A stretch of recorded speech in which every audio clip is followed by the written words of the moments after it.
नमस्ते दोस्तों। तो जैसा कि हमने पिछले वीडियो में आपको कहा था कि हम 2024 के जो प्राचीन भारत के इतिहास के यूपीएससी सिविल सेवा प्रीलिम्स परीक्षा में प्रश्न आए हैं उनको डिस्कस कर चुके हैं। तो अगले वीडियो में हम आज इस वीडियो में हम 2023 की परीक्षा में प्रीलिम्स परीक्षा में आए हुए हिस्ट्री में से जो एंशियंट हिस्ट्री है यानी प्राचीन भारत का इतिहास, इसके प्रश्नों को देखेंगे। तो अगर आप इन प्रश्नों को कर लेते हैं तो यकीन मानिए कि आपको बहुत ही ज़्यादा फ़ायदा होगा, क्योंकि सिविल सेवा परीक्षा में ऐसे ही प्रश्न पूछे जाते हैं। इससे आपको एक आइडिया लगेगा कि आपको तैयारी कैसी करनी चाहिए। तो देखिए, करंट अफेयर बहुत ज़्यादा ज़रूरी है। आप हो सके तो पेपर पढ़ते रहिए। यहाँ देखिए, पहला प्रश्न जो आया था, निम्नलिखित में से किस क्षेत्र में धान्य कटक स्थित था जो महासंघिकों के अधीन एक प्रमुख बौद्ध केंद्र के रूप में विकसित हुआ। बौद्ध और जैन धर्म यूपीएससी का बहुत ही फेवरेट टॉपिक है।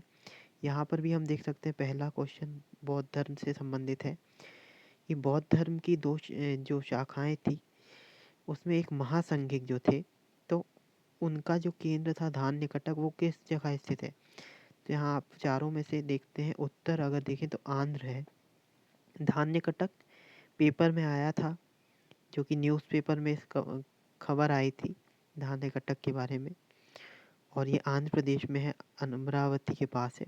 दूसरा प्रश्न अगर देखें तो प्राचीन दक्षिण भारत के संदर्भ में कोरकई, पुम्पुहार और मुचिर प्रसिद्ध थे। दक्षिण भारत के बहुत से प्रश्न आपको देखने मिलेंगे। कोरकई, पुम्पुहार और मुचिरी प्रसिद्ध थे। तो अगर मैं आपको बताऊं तो ये जो है बंदरगाह थे। पुम्पुहार जो था ये चोल काल में और उसके समय में था। कोरकई, पुम्पुहार और मुचरी जो है चोल, चेर और पांड्य जो संप्रदाय थे, जो संगम काल के बंदरगाह माने जाते रहे हैं।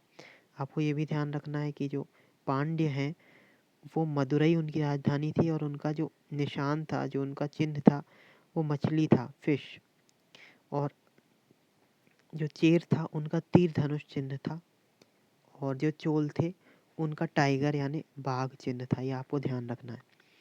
प्राचीन भारत के संदर्भ में निम्नलिखित कथनों पर विचार कीजिए। तीसरा प्रश्न अगर देखें तो देखिए, फिर से बौद्ध जैन धर्म का आ गया। यहाँ पहला पूछता है, स्तूप की अवधारणा जो है मूलतः बौद्ध है, यानी स्तूप जो है सिर्फ बौद्ध धर्म से संबंधित है। तो ऐसा नहीं है। हमें सही लग सकता है क्योंकि हमने अभी तक बौद्ध स्तूपों के बारे में ही सुना है, परंतु ये स्तूप पहले से ही बनाए जाते रहे हैं, तो ये गलत है। तो दूसरा पूछता है, स्तूप सामान्यतः अवशेषों का भंडार होता था। हाँ, ये बात सही है। स्तूप में जो है वो यादगार स्मारक रहती थी। स्तूप जैसे सांची के स्तूप में आप देखें तो भगवान बुद्ध के जो भी अवशेष थे उनके शरीर के, उनकी राख वहाँ पर है, उसी के ऊपर स्तूप बनाया गया है। दूसरा कथन सही है। तीसरा है, बौद्ध परंपरा में स्तूप एक मन्नत एवं स्मारक संरचना थी। हाँ, ये बिल्कुल सही बात है।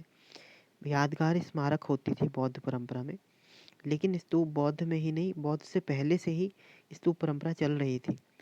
तो यहाँ पर अगर सत्य पूछ रहा है तो पहला गलत है, बाकी दो सही है। तो सही उत्तर है बी।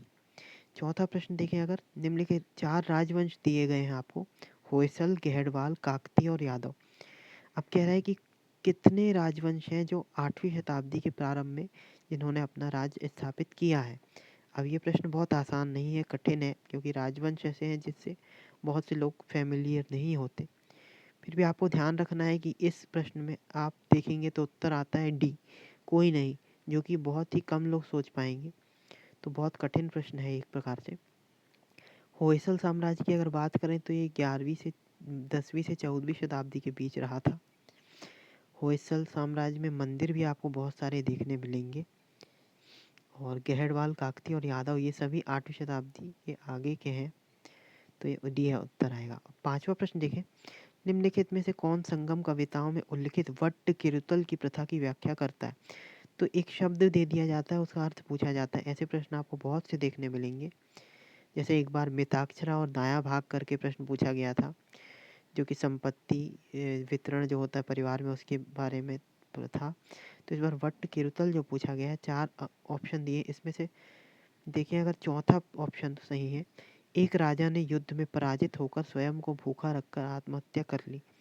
तो अगर कोई राजा युद्ध में पराजित होता था, स्वयं आत्महत्या कर लेता था, तो उसको वट्टकिरुथल की प्रथा कहलाती थी। अब अगला प्रश्न अगर देखें तो यहाँ पर एक स्टेटमेंट दिया है, आत्माएं न केवल पशु और वनस्पति जीवन की संपत्ति है, बल्कि चट्टानों, बहते पानी और कई अन्य प्राकृतिक वस्तुओं की भी संपत्ति है, जिन्हें अन्य धार्मिक संप्रदायों द्वारा जीवित नहीं माना जाता। अब कह रहा है कि किस संप्रदाय की मूल मान्यता थी। तो आपको पता होना चाहिए कि जैन धर्म आत्मा से बहुत ज़्यादा संबंधित है। जैन धर्म मानता है कि कण कण में आत्मा होती है, एक छोटे छोटे। जैन धर्म अहिंसा को भी बहुत ज़्यादा महत्व देता है। तो आप इसका एक गैस लगा सकते थे अगर आपको एग्जैक्ट आंसर नहीं पता। यहाँ आत्मा पशु वनस्पति के बारे में बता रहा है, चट्टान, बहते पानी, हर चीज़ में आत्मा है। तो यहाँ जैन धर्म में बोला गया है किसी प्रकार की हिंसा नहीं करनी चाहिए, इस प्रत्येक कण कण में आत्मा होती। सातवां प्रश्न अगर देखें तो प्राचीन भारतीय इतिहास के संदर्भ में निम्नलिखित युग्मों पर विचार कीजिए। यहाँ पर आपको ये बताना है कि कौन सी जोड़ी सही है इनमें से। साहित्यिक रचना दी गई है और लेखक, हमने 2024 में भी देखा कि 2-3 लेखक वाले प्रश्न आए थे जिसमें आपसे लेखक के बारे में पूछा गया था। तो आपको यहाँ पर इन प्रश्नों की अच्छी तैयारी करना है। जो प्रीवियस ईयर क्वेश्चन में जितने भी मैं आपको बता रहा हूँ, इनको आप 2-3 बार 4 बार रिवाइज कीजिए। अगली बार ये प्रश्न फिर से आते हैं, बहुत ज़्यादा संभावना रहती है। तो यहाँ पर देखिए, देवी चंद्रगुप्त का विल्हण दिया है, हम्मीर महाकाव्य का नए चंद सूरी दिया है, मिलिंद पंत का नागार्जुन, नीति वाक्यामृत का सोमदेव सूरी। कौन सा सही है कह रहा है। तो यहाँ पर देखिए केवल 3 सही है कह रहा है। इसमें से आप देख सकते हैं देवी चंद्रगुप्त का विल्हण जो है ये शायद गलत है, और शाकदत्त का शायद है ये। हम्मीर महाकाव्य का नए चंद सूरी ये सही है, मिलिंद पंत का नागार्जुन सही है, नीति वाक्यामृत का सोमदेव सूरी ये भी सही है। तो 3 सही है। अगला प्रश्न अगर देखें तो निम्नलिखित फिर से युग्म दे दिए हैं। यहाँ पर एक क्षेत्र दिया है, साइट दिया है, एक लोकेशन दी है, और यहाँ पर पूछ रहा है किस लिए प्रसिद्ध है। तो आप देखें, बेसनगर यानी विदिशा मध्य प्रदेश की बात कर रहा है, भाजा ये महाराष्ट्र की बात कर रहा है, सित्तनवासल ये साउथ की है शायद बात कर रहा है, तमिलनाडु की। तो यहाँ पर 2 ही सही है। बेसनगर जो है शैव गुफा मंदिर ये गलत है। बेसनगर में जो है वैष्णव है। यहाँ पर आपने अगर पढ़ा हो अच्छे से तो मध्य प्रदेश में विदिशा भोपाल के पास है, जहाँ पर सांची का स्तूप है, और उसी के पास सांची का स्तूप रायसेन के पास है। और यहाँ पर हेलिओडोरस नाम का एक विद्वान था, तो उसने यहाँ पर एक स्तूप भी बनवाया था। आप अगर ध्यान से रखें देखें तो ये विष्णु जी का समर्पित था, उसका जो स्तूप था, वो जो स्तंभ था। और भाजा और सित्तनवासल ये दोनों चीज़ें सही है, परंतु पहला गलत है, तो उत्तर बी होगा। तो इस प्रकार हमने देखा यहाँ पर एंशियंट हिस्ट्री के प्रश्न। अब आप यहाँ देख लीजिए, हम एनालिसिस कर लेते हैं कि 2024 में जैसे हमने देखा 5-6 प्रश्न आए थे, 5 प्रश्न करीब आए थे। 2023 में आप देखें तो 8 प्रश्न, अच्छे प्रश्न पूछे गए थे। 2022 में भी 8 पूछे गए थे, 21 में भी 8, उसके पहले 20 में और ज़्यादा प्रश्न पूछे थे गए थे 11, 19 में घट के 5 थे, और 18 और 17 में भी आप देखें तो 6 और 7। तो यहाँ पर आप देखें अच्छे प्रश्न पूछे जा रहे हैं।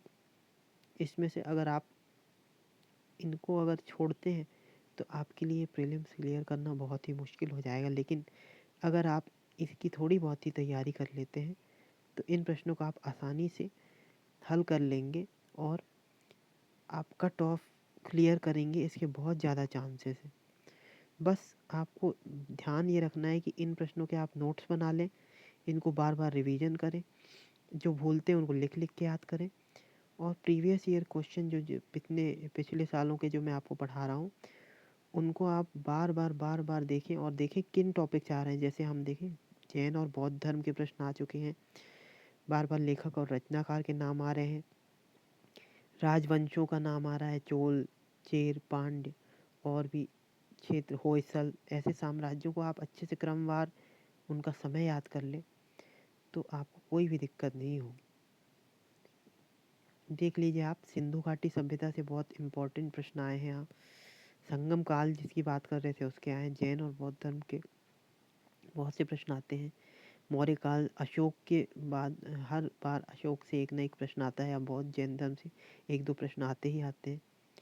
तो इस प्रकार से आप तैयारी कर सकते हैं। इसके अलावा आपको कुछ करने की ज़रूरत नहीं है, और इसी प्रकार हम इस सीरीज़ को कंटिन्यू रखेंगे, तो आपको बहुत इससे फ़ायदा होने वाला है। आप बस हमारे चैनल को सब्सक्राइब करें, हमारे इस वीडियो को लाइक करें, अपने दोस्तों के साथ पहुंचाएं जो कि हिंदी मीडियम के स्टूडेंट हैं, उनके लिए बहुत लाभदायक है, और इसी प्रकार हमारे साथ जुड़े रहें। धन्यवाद।